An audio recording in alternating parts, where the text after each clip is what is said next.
Hello and welcome to today's webcast with Nyfosa, where CEO Stina Lind Höök will present the year-end report for 2023. And with that said, I hand over the word to you, Stina. Thank you and hello and welcome to the year-end committee presentation of Nyfosa 2023. My name is Stina and I'm CEO of the company. So let's begin. In this slide, you can see a selection of our properties under management, which include retail stores, industrial properties, you can see schools, logistic properties, and offices. For us, it's important to express that a logistics property, for example, is not necessarily better than a retail property. It all depends on the circumstances. We have, over the years, built a diversified portfolio of properties where the uniqueness of each property is what is interesting for us. We are constantly developing our portfolio, both through project work, but also by being active in the transaction market. When we see an opportunity if we see an opportunity to good business and create value, we should do it. This is something we do all the time with the aim of creating stronger cash flows. We are constant presence on the transactions market, which is really an important parameter for our business. Constant being present creates opportunities. 2023 was characterized by rapid interest rate hikes, which had a negative effect on our earnings. On the other hand, the underlying property management income streams and net operating income developed well. During the year, we both sold and bought properties, and for the first time, sold more properties than we bought. This is because selling low-yielding properties has been profitable and allowed us this time to pay off expensive debt.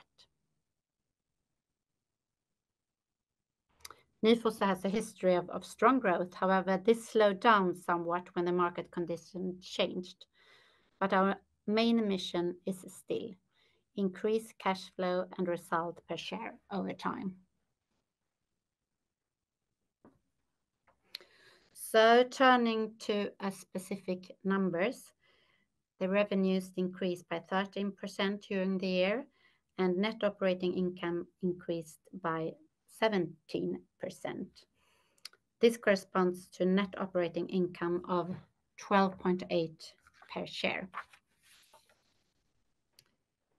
Profit from property management decreased by 19% as a result of the interest rate hikes and landed at 6.15 per share.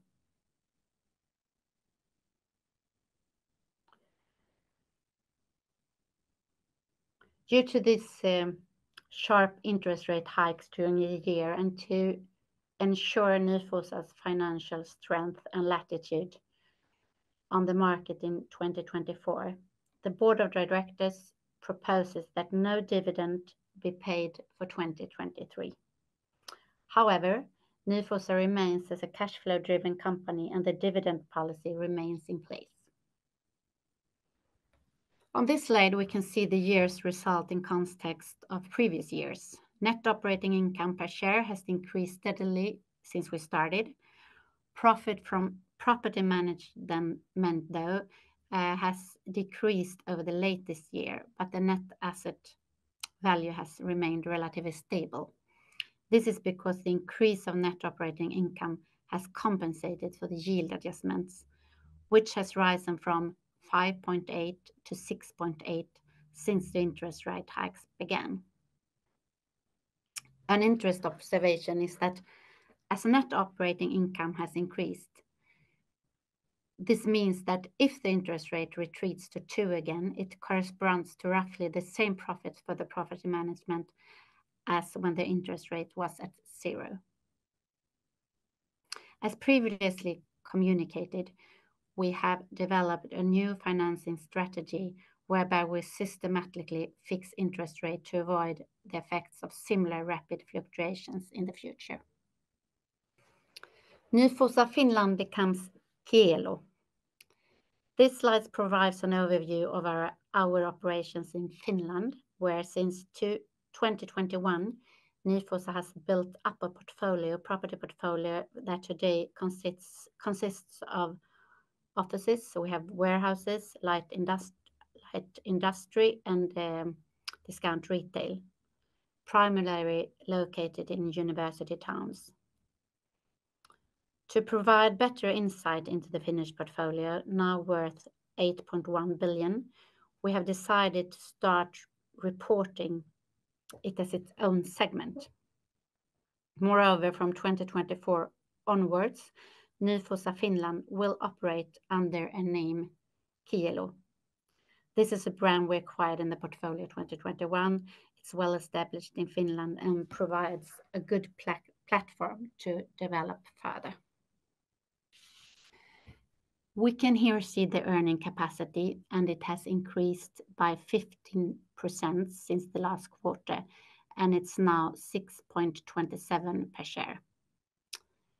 The increase is partly due to the increased earnings from the joint venture, but mainly due to the fact that the interest rate increases have stalled and net operating income has increased.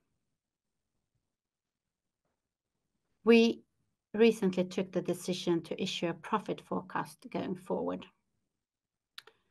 This is because we want to provide greater transparency and clarity.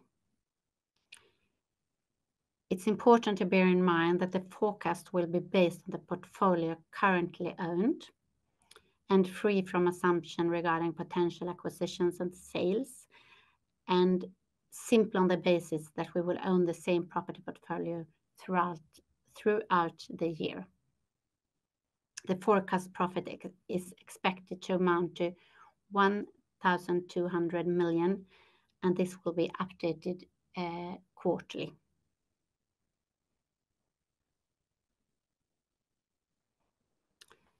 And a few words about the property management. This is an overview what our portfolio looks like today. The largest part in Sweden, 38 billion, including Söderport, and we have, as I said, 8.1 billion in Kielo, Finland, and 0.8 billion in Nyfosa, Norway. This provides us with some detail of the properties that we own. It's a well-diversified property portfolio, but since we own properties across a large geographical area, it is a bit difficult to illustrate the locations in a simple way. However, here we have tried to divide the portfolio between different parts to provide a more general picture of where the properties are located. As you can see, it's a portfolio mostly delayed in growing regions and cities. Also worth mentioning is that we have a pretty low average rent, about 1,300 per square meter. It's been coming up a bit with inflation the latest 2 years, but still it's a pretty low figure. And we have an average value per square meter in the portfolio of 13,400. We have about 4,200 tenants in the portfolio, and the 10 largest tenants accounts for 11.5% of the total rental value, which means that we are not dependent on any major tenant. The proportion of tax-funded tenants is 27%.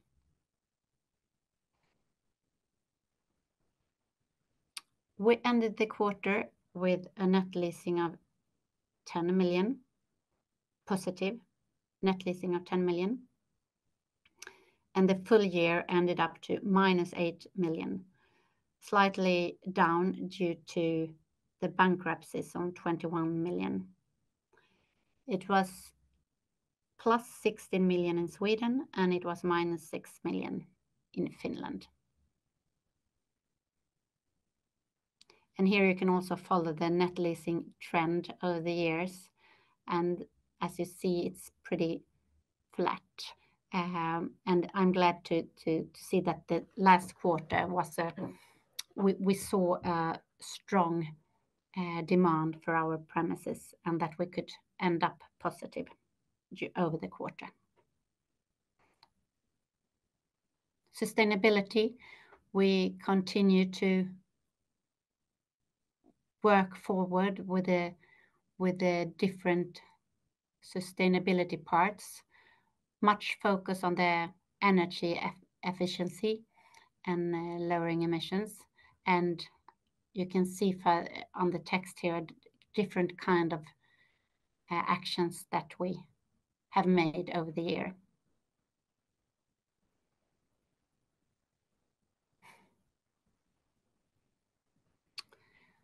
We have sold properties for 1.5 billion over the year and bought properties for around 1 billion. And we sold mostly low-yielding properties and bought more high-yielding properties. And worth mention is also that we bought the latest quarter, we sold for about 1 billion, and that was 6% above booked value. This slide shows our main financing, and since the bond was repaid during the quarter, the share of bonds has decreased further and now accounts to only 6% of the financing. The 94% is bank financing. The net loan to value ratio has remained relatively constant over the years, and it can be noted that despite the fact that the value of the properties has fallen a bit over the 2 past years, it has been compensated to a large extent by paying back the principal of loans. We have no loan maturities in 2024. The interest coverage ratio was 2 for 2023. And to provide a better understanding on where we expect it to be in 2024, we have made a forecast based on today's market interest rate curve. It is based on the fact that the policy rate will be 3.75 in October, when the last adjustment is made for a year. We expect the ratio to be 2.1 for the coming year. As you may be well aware of, we have adopted a slightly reversed financial policy in 2023, where we will aim for a more flat capital and fixed interest periods. We will gradually work our way into a structure whereby 75% will be interest rate hedged over a 4 to 5 year period. Net debt to EBITDA decreased to a multiple of 9.4.